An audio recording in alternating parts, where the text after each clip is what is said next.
Seattle, the Emerald City's untold stories. Hey there, fellow urban explorers and curious minds. Welcome to another episode of Town Tales, where we dive deep into America's most fascinating cities. Today, we're heading to the Pacific Northwest to uncover the quirky, surprising, and downright unbelievable stories of Seattle, Washington. If you love these urban adventures as much as we do, take 2 seconds right now to smash that subscribe button, hit the notification bell, and drop a like on this video. Your support helps us continue exploring incredible cities like Seattle and sharing these hidden stories with the world. I've spent months digging through local archives, chatting with lifelong Seattleites, and exploring every corner of this rain-soaked paradise to bring you tales that most tour guides won't tell you. So grab your coffee. It's practically mandatory here, and let's dive into the Emerald City's most captivating stories. Want to experience Seattle like a true local? Check out our exclusive Seattle Explorers guide with hidden gems, local hotspots, and money-saving tips. The QR code is on screen now, and you'll find the link in the description below. The story of Seattle begins, like many great American tales, with fire and rebirth. In 1889, a cabinet maker accidentally ignited some turpentine, setting off what would become known as the Great Seattle Fire. Within hours, 25 city blocks were reduced to smoldering ash. But Seattleites are nothing if not resilient. Instead of simply rebuilding what was lost, the city's leaders saw an opportunity. They decided to raise the street level by an entire story to combat the frequent flooding that had plagued the city since its founding. This ambitious plan created what we now know as the Seattle Underground, a network of passageways and former storefronts that once served as the main street level of the city. Today, you can take tours of this subterranean world, walking through the same spaces where merchants once sold their wares before the city literally rose above itself. This spirit of turning disaster into opportunity runs deep in Seattle's DNA. It's visible in so many aspects of the city, from its innovative tech scene to its world-famous Pike Place Market, where one of the city's most beloved traditions began as a simple solution to a workplace problem. The market's famous fish-throwing tradition wasn't always a tourist attraction. It started in the 1980s when tired fishmongers decided to toss salmon to each other rather than walking around their crowded stalls. One day, they accidentally threw a fish to an unsuspecting customer who miraculously caught it. The crowd went wild, and a Seattle institution was born. Now they throw over 200 fish daily, and occasionally a rubber chicken when they're feeling particularly frisky. The city's humor extends well beyond flying fish. Back in 2015, Mayor Ed Murray got trapped in City Hall's elevator for nearly an hour on his way to an important press conference. The local news had a field day, with headlines like, "Mayor takes leadership to new levels." The elevator is now unofficially known as the fourth branch of government among city employees.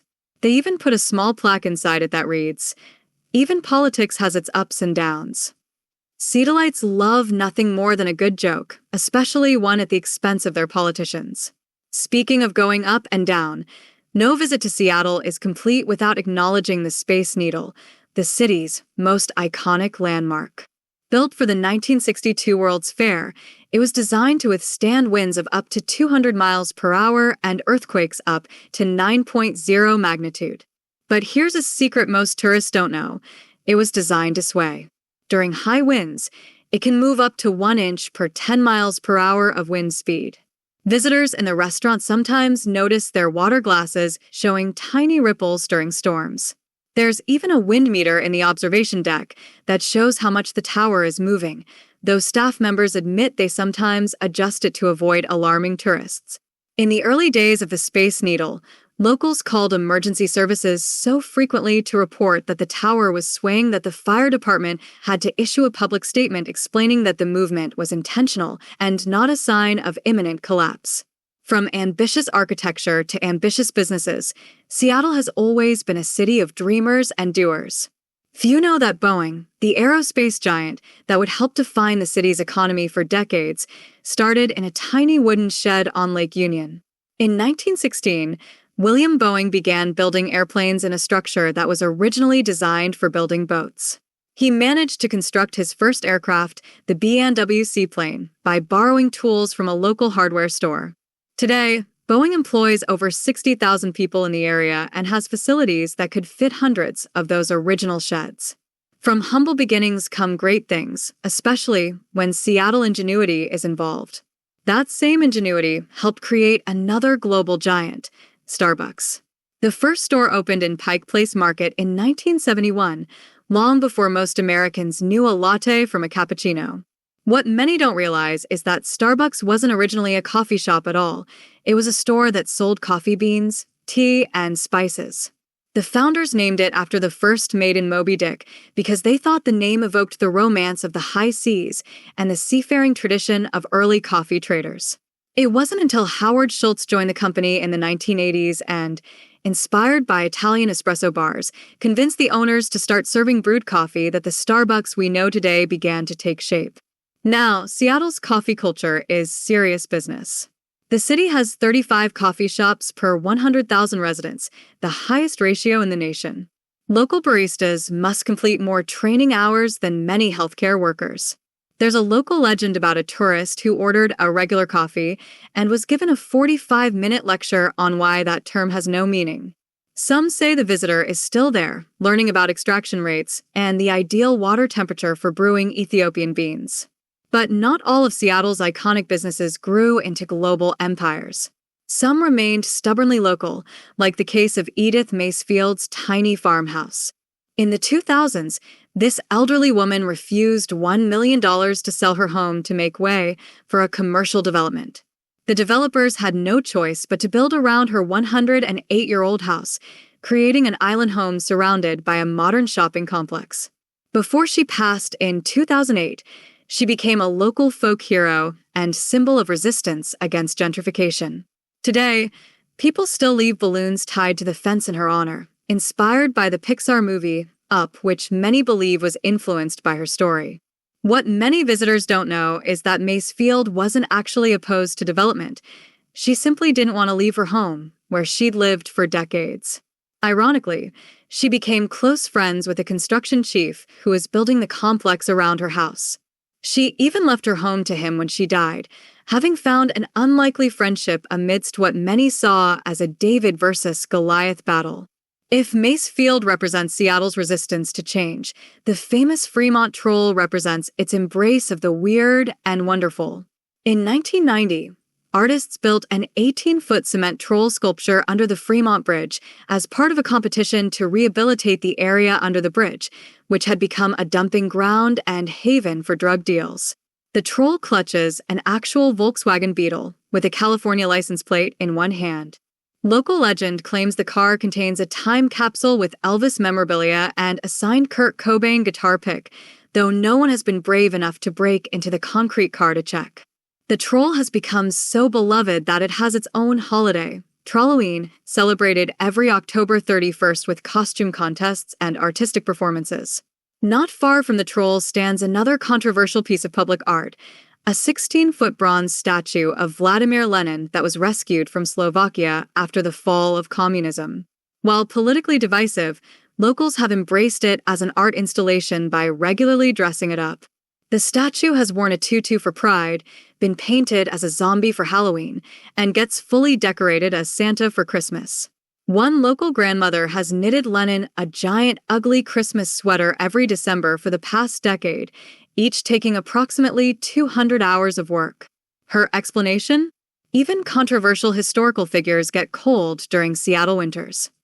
The statue serves as a reminder of Seattle's complex relationship with political radicalism, a city that has both embraced progressive causes and capitalist enterprises with equal enthusiasm.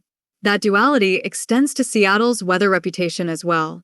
Despite being known as one of America's rainiest cities, Seattle actually gets less annual rainfall than New York, Boston, or Miami.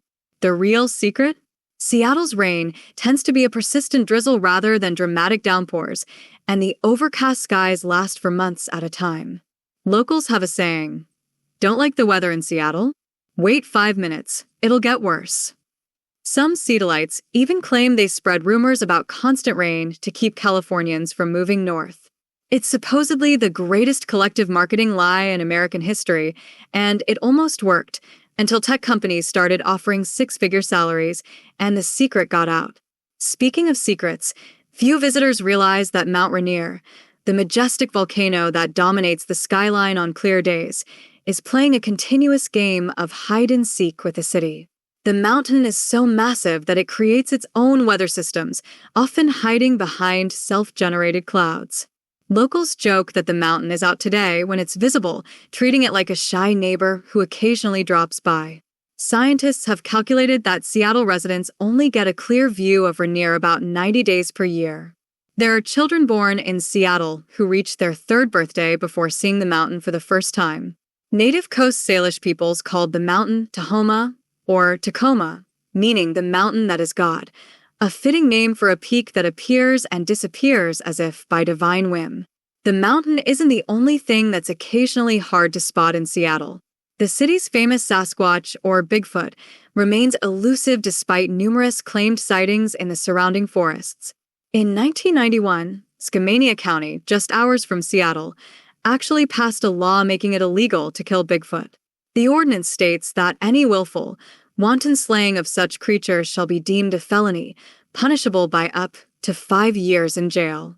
While Seattle itself doesn't have such an ordinance, local hiking groups maintain an unofficial Sasquatch sighting log that has over 230 entries. Rangers neither confirm nor deny its accuracy, but will share stories after a few local microbrews.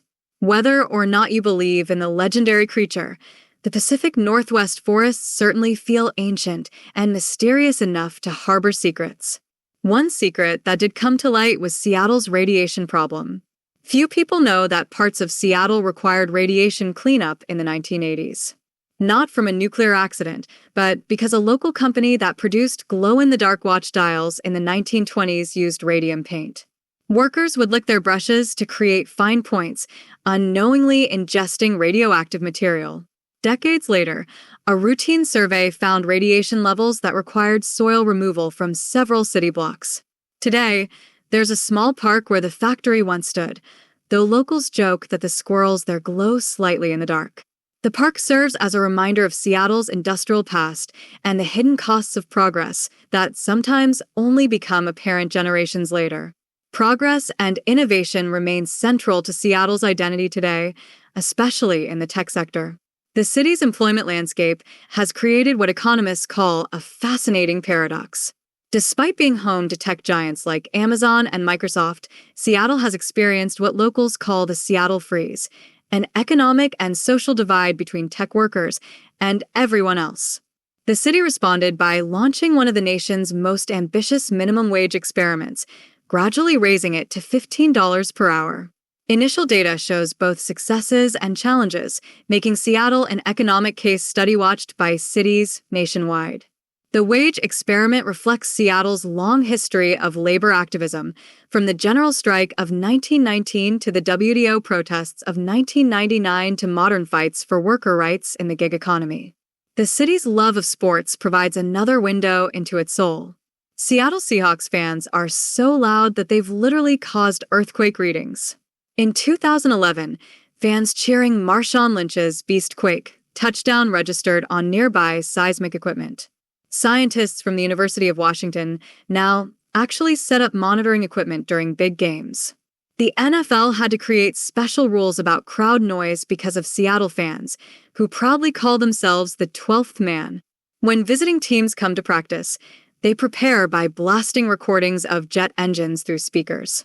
The team's stadium, Lumen Field, was specifically designed to amplify crowd noise. Its partial roof covers 70% of the seats but leaves the field open, reflecting sound back toward the field. Its architectural acoustics as competitive advantage and very Seattle in its clever innovation. Soccer fans are equally passionate. The Seattle Sounders soccer team has some of the most dedicated supporters in American sports. Before each home match, thousands of fans gather for the March to the Match, a parade complete with drums, chants, and enough green smoke to concern environmental regulators. The team's supporters group, the Emerald City Supporters, once collectively learned Swahili just to sing a special welcome song for a Kenyan player.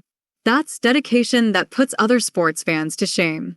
What makes this even more remarkable is that Seattle didn't always have Major League Soccer. The fans' passion helped convince MLS to award the city a franchise, proving once again that Seattleites don't just wait for good things to happen, they make them happen.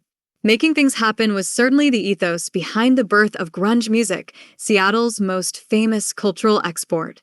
The scene that gave us Nirvana, Pearl Jam, and Soundgarden didn't start as a planned movement.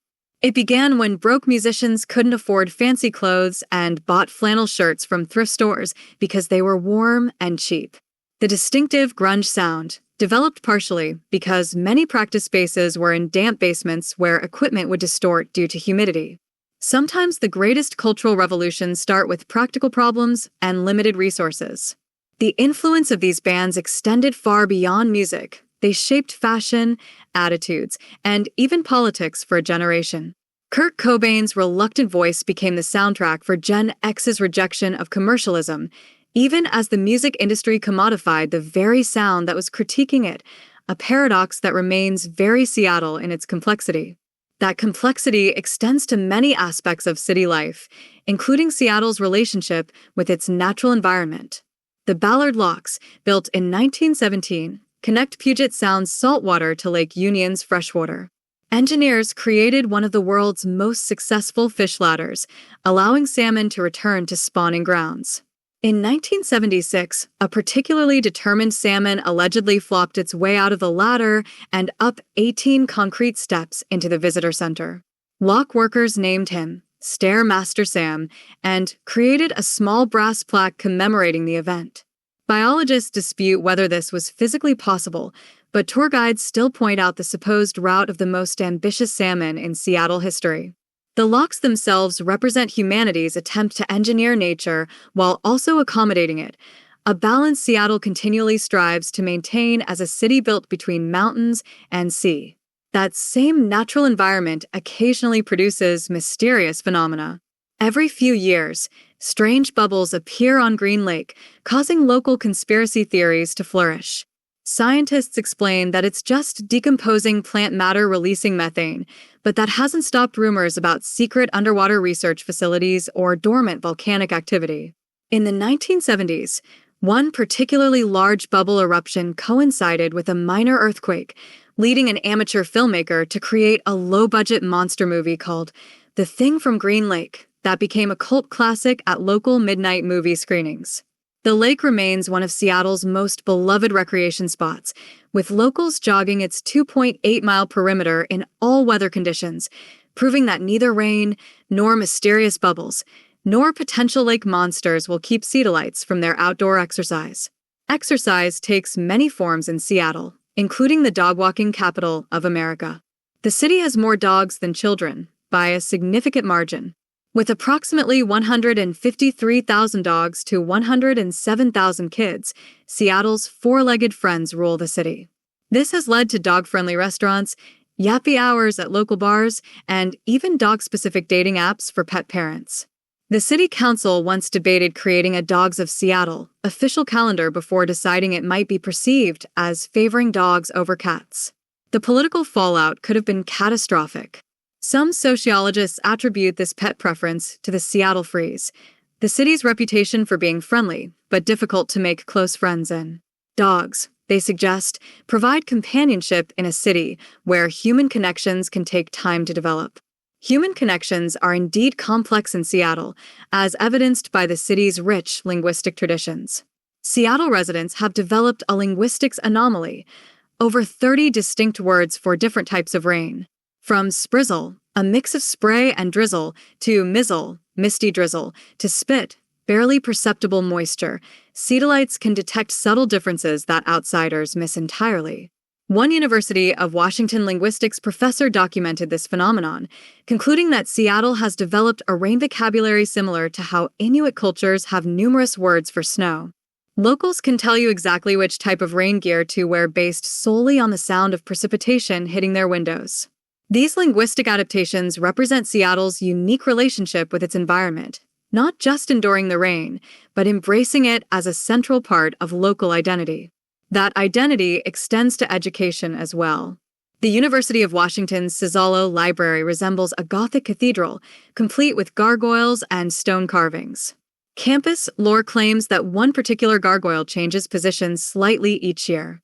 University officials deny this, but architecture students have been documenting its alleged movement since the 1970s. Every Halloween, students gather at midnight to see if they can catch it moving. So far, no one has, but the tradition continues with hot apple cider and ghost stories under the watchful eyes of the maybe-not-so-stationary stone figures. The university itself represents Seattle's commitment to innovation and research, consistently ranking among the top public universities in the world for scientific research. Even Seattle's waste management tells a story about the city's character. The famous Gum Wall in Pike Place Market began in the 1990s when patrons of the Market Theater started sticking their used gum on the wall while waiting in line. What started as a simple act of rebellion became one of the city's strangest tourist attractions. In 2015, workers removed over 2,350 pounds of gum from the wall. The cleaning took 130 hours, using hot steam to melt 20 years of sticky contributions. But within 24 hours, new pieces of gum appeared. Within a month, the wall was almost completely covered again.